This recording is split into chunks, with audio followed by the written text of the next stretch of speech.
She thought she had control. She thought she was doing her job. But when Officer Linda Carson strikes a black driver during a routine stop, she learns the hard way that assumptions can destroy everything. The night had been quiet so far. The kind of shift Officer Linda Carson didn't mind. It was late, just past 10 p.m., and most of the traffic in this part of Columbus had slowed to a trickle. She sat in her cruiser, parked near an empty lot, watching the occasional car roll by. Then she saw it, a sleek black sedan gliding through the intersection ahead.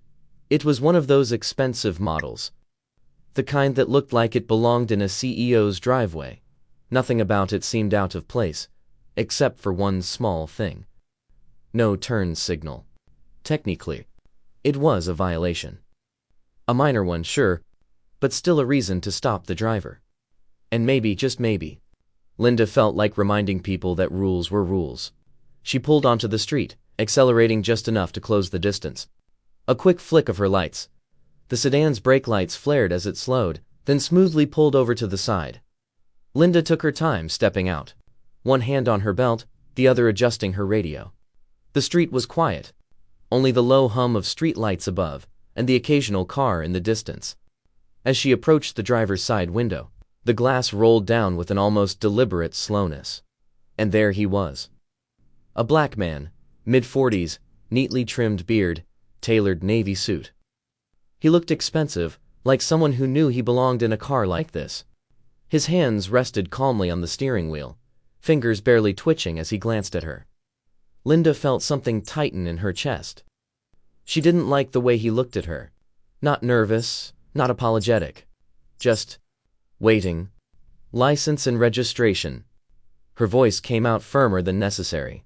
The man blinked once, then reached toward his glove compartment.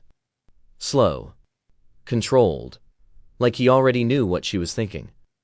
"May I ask why I'm being stopped, officer?" His voice was smooth, even. Linda crossed her arms. "Failed to signal a turn back there." A beat passed. A quiet breath. "Did I?" Her eyes flickered over him. Something about his tone. It wasn't disrespectful, wasn't aggressive, but it was challenging in a way she didn't like. "License and registration," she repeated. He handed them over without another word, his movements steady. No shaking hands. No frantic explanation. She glanced at the ID, barely reading the name before turning it over. That attitude. Calm, confident. It irked her. "You live around here?" she asked. The man exhaled through his nose, barely a sigh, but enough to feel like a statement. "I don't see how that's relevant."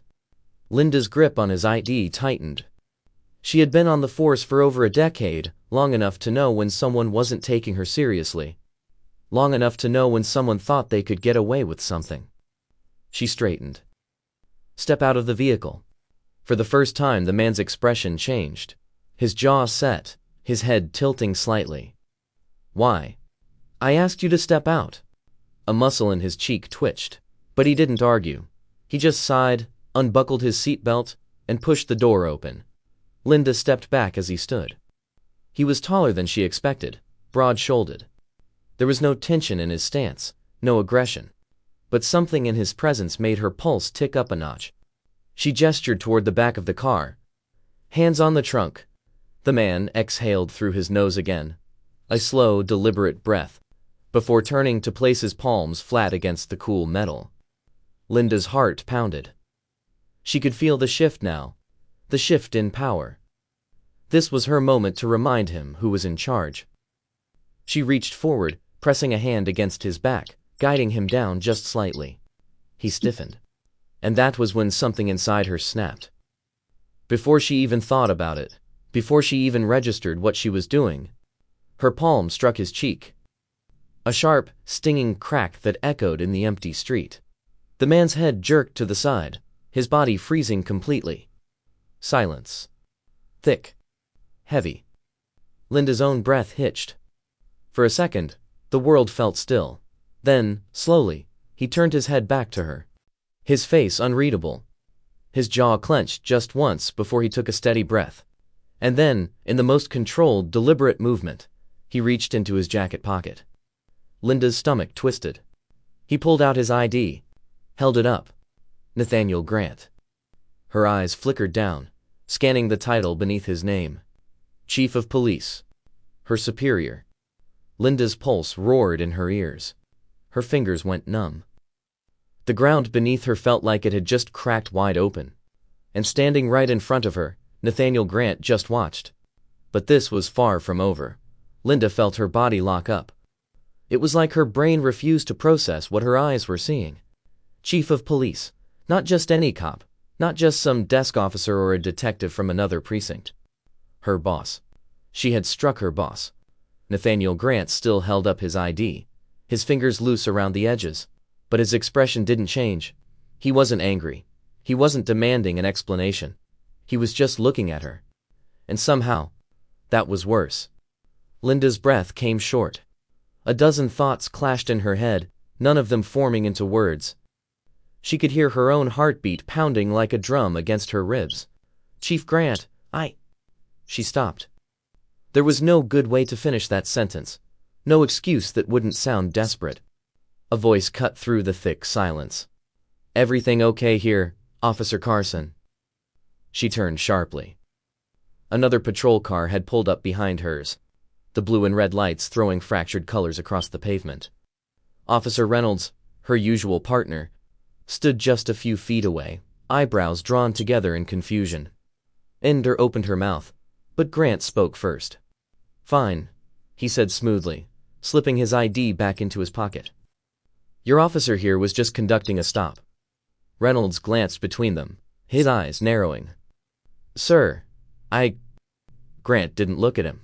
His gaze stayed locked on Linda. Am I free to go? He asked. Linda hesitated. Her fingers twitched at her sides. This was it. This was the moment. Say yes. Let him leave. Hope he doesn't file a report. Or double down. Try to take back control. She wet her lips. A low chuckle rumbled from Grant's throat. Not amusement. Not anger. Just something cold. Officer Carson, he said, tilting his head slightly. Are you detaining me? Linda felt the weight of Reynolds' stare now, confusion shifting to concern. He didn't know. He hadn't seen what happened. The words burned her throat. No, sir. Grant exhaled, slow and measured, before glancing toward Reynolds. Good to see the department still has some professionals. Then, without another word, he stepped back toward his car, slid into the driver's seat, pulled the door shut. Linda couldn't move as the black sedan eased back onto the road and disappeared into the night. But the moment the car was gone, Reynolds turned to her. Linda, what the hell was that? She felt her jaw clench. It was just a stop. Reynolds's brows furrowed. Just a stop. You look like you saw a ghost. What did he say to you? Nothing. That was the problem. Grant hadn't said anything. No threats. No warnings. Just a lingering silence that crushed her more than yelling ever could. She shook her head. Nothing. Forget it. Reynolds studied her for a second longer, before exhaling. I'll write up the stop. You're good. Linda swallowed. Was she? Yeah. He hesitated, then nodded, heading back to his cruiser. Linda turned back toward her own. But as she reached for the door handle, she felt something heavy settle in her gut. Nathaniel Grant had let her walk away. No scene. No immediate consequences. But he wasn't done with her yet. And she knew it. Linda barely slept that night. She lay stiff in bed staring at the ceiling, replaying the moment over and over. The way Grant had looked at her. The way he had let her go. No shouting, no threats, no immediate consequences. Just that silence. Heavy. Deliberate. It would have been easier if he had yelled. Easier if he had pulled rank and humiliated her on the spot. At least then she would have known where she stood. But instead she was left waiting. By morning, her stomach was knotted so tight it hurt. She got dressed, her hands shaking as she buttoned her uniform. Maybe it would blow over. Maybe Grant had decided not to report it. Maybe. Her phone buzzed. A single message from the precinct's internal affairs department. Report to the chief's office. Immediately. Linda's breath caught in her throat. It was happening. She drove to the station in silence, her grip stiff on the wheel. As soon as she walked in, she could feel eyes on her. Officers milling by the break room, the front desk clerk barely looking up. Nothing had been said yet, but she knew how these things worked. Word always got around. She took the elevator up, the seconds stretching like hours. The hallway to Grant's office felt longer than it should have. She forced herself to breathe as she reached for the handle and stepped inside.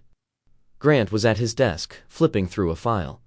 He didn't look up, but someone else was already there.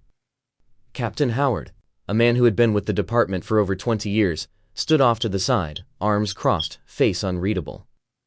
The air in the room shifted. Grant finally looked up. "Officer Carson," he said evenly. "Sit." Her legs felt stiff as she lowered into the chair across from him. Grant leaned back, clasping his hands together. His face didn't give anything away. Calm, measured, in control. Then, after a long pause, he finally spoke. "Tell me," he said, his voice smooth but firm, "how would you report last night's stop?" Linda swallowed. "A test." Her throat felt dry. "Routine stop for failure to signal." Grant nodded like he expected that answer. "And what happened next?" Her pulse pounded in her ears. He wasn't raising his voice, wasn't pushing, just waiting. "Asked for ID. The driver was uncooperative." Grant's brow lifted just slightly. "Uncooperative?" Linda's jaw clenched. He questioned why he was being stopped. There was a beat of silence. Grant turned to Captain Howard. "Would you say questioning an officer is considered uncooperative?" Howard barely blinked. "Not unless the driver refuses to comply." Grant's eyes slid back to her. "Did I refuse to comply, Officer Carson?" Linda felt her hands dig into her thighs. "No, sir." Grant exhaled through his nose, nodding. And then, her stomach twisted. The moment she had been dreading. She tried to keep her voice even. "I struck the suspect." "Suspect?" Grant repeated, a sharp edge creeping into his tone. Linda didn't answer.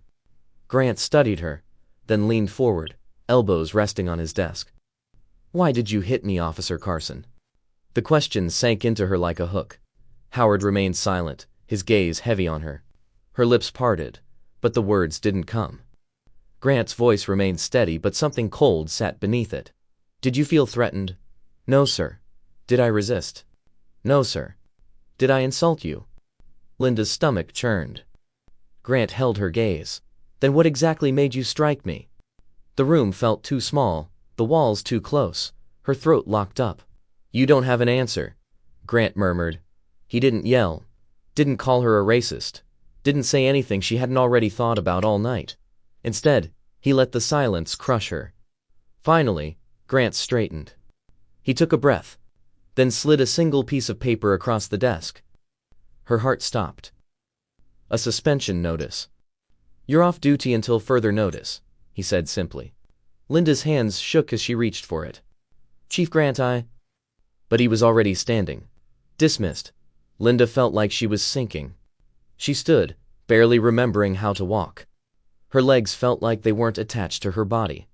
She barely noticed Captain Howard opening the door for her. But as she stepped out, Grant spoke one last time. "We're not done." And she knew he meant it. Linda sat on her couch, staring at the suspension notice in her hands. She had read it over at least 10 times, but the words never changed. Indefinite administrative leave, pending review. The weight of it settled in her chest. She had never been suspended before, not once in her 15 years on the force, and now, all she could do was wait. Her phone buzzed on the coffee table. For a second she thought about ignoring it, but when she glanced at the screen her stomach dropped. Nathaniel Grant. She hesitated, fingers hovering over the screen before finally answering. "Carson." A pause. Then, "Meet me at Riverside Park. 10 minutes." The call ended before she could say a word. Her pulse was a mess as she pulled on her jacket and headed out the door. Riverside Park was nearly empty when she arrived. A few people jogging, a couple sitting on a bench, a man walking his dog. The street lights flickered against the pavement, casting long shadows. And then she saw him. Nathaniel Grant stood near the edge of the park, hands in his pockets, watching the river move under the bridge. He didn't look up as she approached. For a second she considered walking away. But something about the way he stood there, calm, unreadable, kept her feet moving. She stopped a few feet away. "You called me," she said. Grant nodded, still not looking at her. "Do you know why I didn't report you to IA myself?" Linda swallowed. She had wondered that. Wondered why it had been handled so quietly. Grant finally turned to face her. "Because I wanted you to sit with it first. Feel it." Her jaw tensed. "I do." "No, you don't." His voice was level, but the weight behind it was undeniable. "Not yet." Linda crossed her arms. "Then what is this?" Grant studied her for a long moment before nodding toward a bench. "Sit." She hesitated, but something in his tone made it clear. This wasn't a request. She sat. He followed, resting his elbows on his knees, staring out at the water. Then he spoke. "You ever been pulled over, Carson?" Linda blinked. "What?" "A routine stop," Grant clarified. "Ever had a cop flash their lights at you? Ask for your license? Ask you where you're going?" She shook her head. "I mean, maybe once or twice." Grant exhaled through his nose. "I've lost count." Linda's stomach tightened. "Every city I've lived in," he continued, "I've had cops stop me, ask me why I was there, even in my own damn neighborhood." Linda didn't know what to say. Grant leaned back against the bench. "You hit me because you were frustrated. But ask yourself, why was I frustrating you?" She knew the answer. She just didn't want to say it. Grant didn't let her off the hook. "Because I didn't act afraid of you." Her chest felt tight. "You expected me to be nervous, to scramble for my wallet, to act like I was guilty of something," Grant said, watching her closely. "And when I didn't, when I stayed calm, it made you mad." Linda's throat felt dry. Grant shook his head. "You don't see it, do you? You don't see how deep it runs." She clenched her jaw. "I'm not racist," Grant finished for her. "Maybe not. But what do you call it when you assume someone's a threat just for existing?"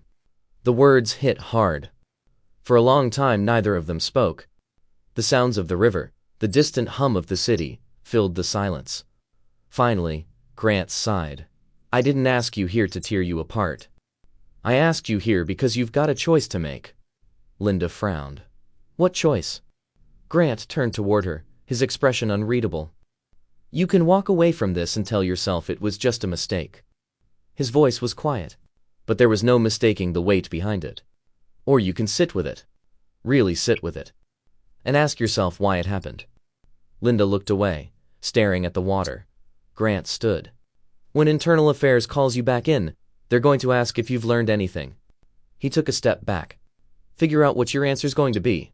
And just like that, he walked away. Linda sat there, watching his back disappear into the night. And for the first time since the stop, she let herself feel the full weight of what she had done. But this wasn't over yet. Linda spent the next 3 days drowning in silence. Her phone barely rang. No calls from the precinct. No texts from her usual work friends. No updates. It was as if she had been wiped clean from the department overnight. She should have been relieved. Should have been grateful for the time to think. But thinking was the problem. Nathaniel Grant's words stuck to her like oil. "You can walk away from this and tell yourself it was just a mistake, or you can sit with it." She had told herself she wasn't that kind of cop. She had never been reckless. Never let her emotions control her.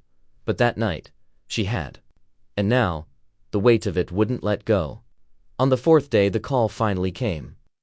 "Internal Affairs. Report in." Linda's hands were clammy as she gripped the wheel, driving to the station. The sun was out, but it did nothing to shake the chill in her gut. As soon as she stepped inside, she felt the eyes again. Officers at their desks. A few glances exchanged in hushed conversations. They knew. She kept her head down as she made her way to the conference room. The door was already open. Inside, 3 people sat waiting. Captain Howard, an IA investigator named Harris, and Nathaniel Grant. He didn't look at her as she stepped in, just kept his hands folded on the table, staring at the file in front of him. Linda swallowed hard and sat. Harris leaned forward.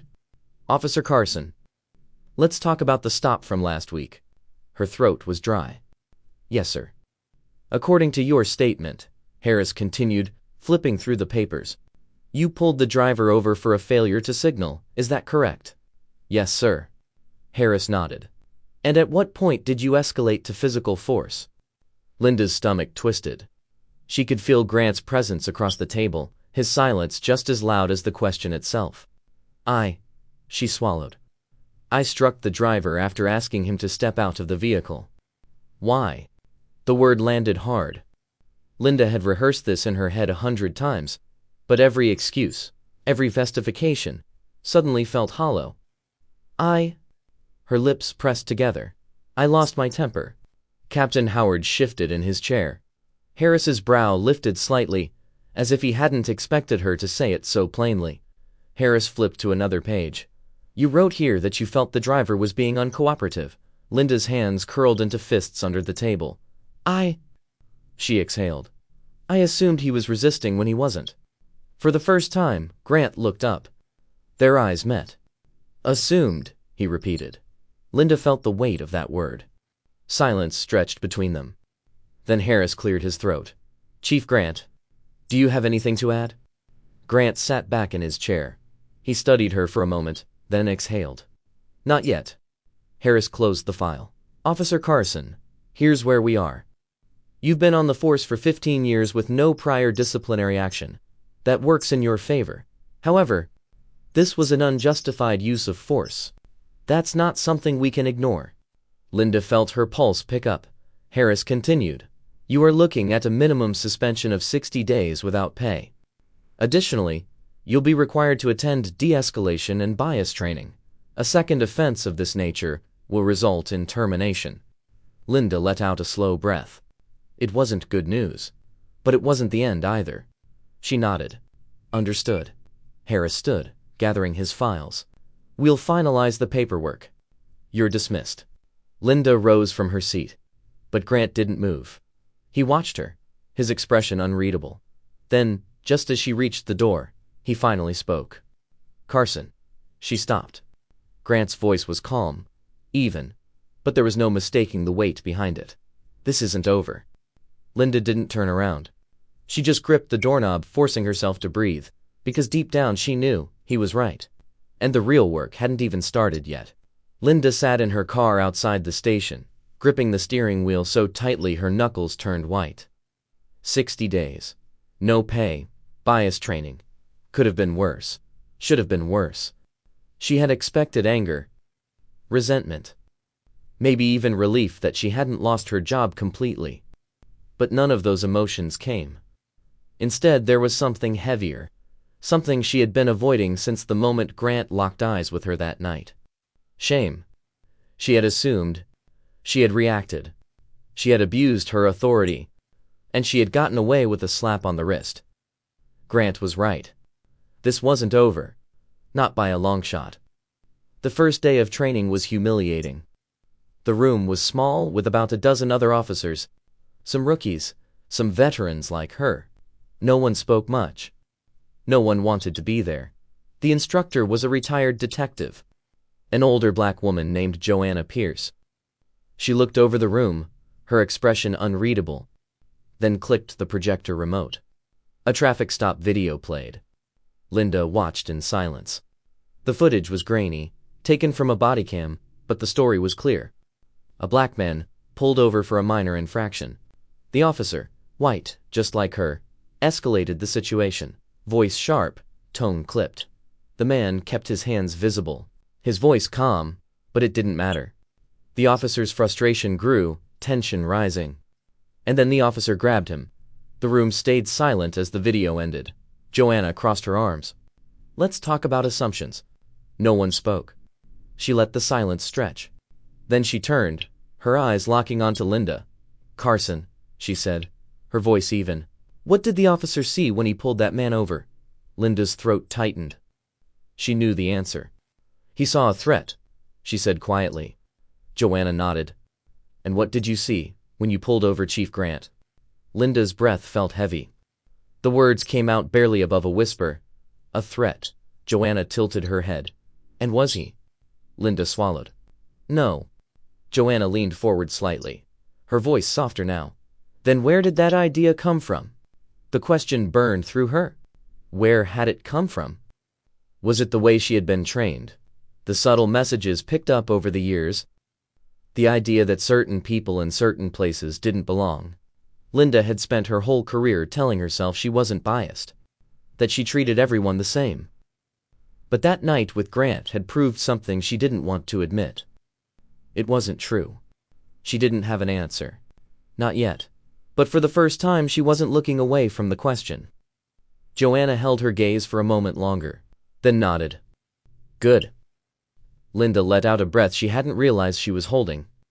Because for the first time since that night, she wasn't fighting the truth. She was facing it. 2 months later, Linda walked back into the precinct. Everything felt the same, yet different. The station hummed with the usual noise. Phones ringing, boots against tile, the low murmur of officers exchanging reports. But there was something in the air when people saw her. Not pity, not judgment, just watching. She didn't blame them. She made her way toward her desk, setting her things down. But before she could sit, a shadow passed by. Nathaniel Grant. He didn't stop. Didn't say anything. Just walked toward his office. But then right at the door he hesitated. Turned his head slightly. Carson. She stiffened. Sir. A pause. Then. Welcome back. Linda swallowed. Thank you. Grant nodded once, then stepped inside his office, shutting the door behind him. And for the first time in weeks, Linda breathed. She had been given a second chance. What she did with it was up to her. Prejudice isn't always loud. It doesn't always come with slurs or open hatred. Sometimes it's quiet. Sometimes it's just assumptions, split-second decisions based on nothing but fear and conditioning. The question isn't whether or not it exists.